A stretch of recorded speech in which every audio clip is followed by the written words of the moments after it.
What's up, guys? This is the CNN of Archeage reporting live on Morpheus, and there's really been a lack of news coming out of Triad Worlds and XL Games, which is quite surprisingly. So the biggest story is that there's no counterpunch to Black Desert Online's launch. They are doing absolutely nothing to counter Black Desert's launch that has just, the launch officially goes live in 2 days, March 3rd, but any pack that you bought, any of the pre-order packs, the Founders packs, gave you early access. So, and the game is a buy-to-play game, so technically the game has launched now. We are here March 1st, and it's the effect that we're seeing in the markets is a slight increase in Apex, all the cash shop items, and then also the workers' comps. You can see it's a slight, because the Apex has been constantly going up naturally as is based on just general inflation in the game.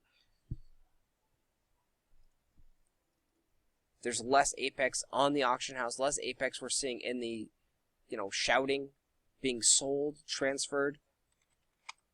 Workers' comps also rising to a really, really high price, but comparatively speaking, it's still cheap. It's, 300 credits to buy a workers' compensation potion. And, with Apex prices being 650 gold, 700 gold nearly, a workers' compensation potion should, in theory, be around, 150 gold. So, this price for workers' compensation is still actually really, really cheap. Workers' compensation is one of the most commonly exploited items on the cash shop because people that steal credit cards with credit card fraud, they know that workers' compensations, they move pretty quickly. So the other thing that has seen a decent increase in value has been the sun points, the moon points, and star points. These guys have seen a nice increase. So 100 loyalty is roughly around 400 gold right now.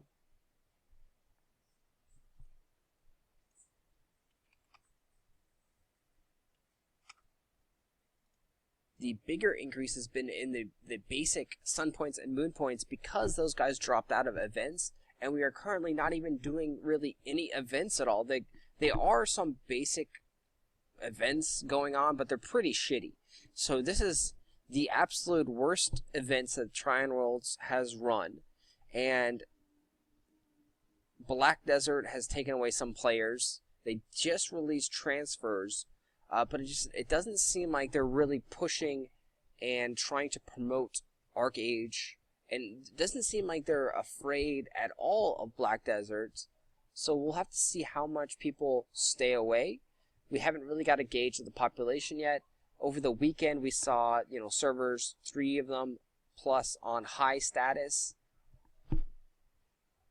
So it's just very interesting. We'll have to see what the actual effects are of the Black Desert launch in the coming days and weeks. Maybe they're not afraid of Black Desert because it is a buy-to-play game, and that's a pretty big barrier entrance for a lot of players. Granted, they're only charging $30 or so,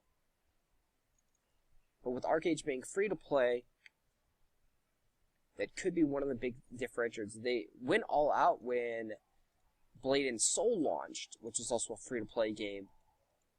And could that have been the reason that they're more worried about other free-to-play games taking their market share of players? Or was it just a giant coincidence and they really didn't care about Blade and Soul launching?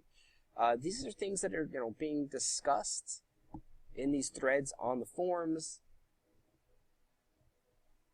Post your comments down below. Do you think they actually care about Black Desert? Do you think Black Desert is stealing a lot of players?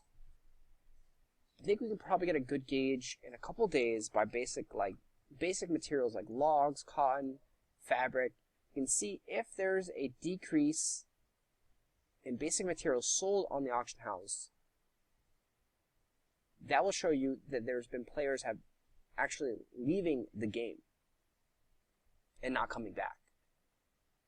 So you can see there is quite a variance. So far we haven't seen any significant decline yet. So it's going to take some time for these trends to come out, but maybe Black Desert has little to no effect on Archeage's population at all.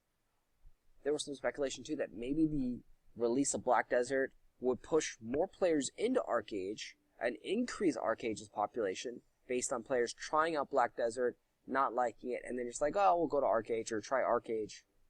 So it's a very, very interesting thought there.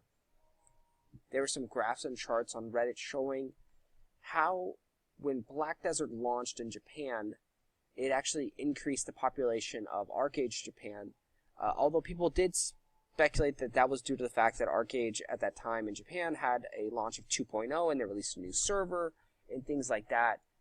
But it's very, very interesting. So we'll continue the story of Black Desert Online versus Archeage, and as of now, it doesn't really look like it's affecting Archeage much.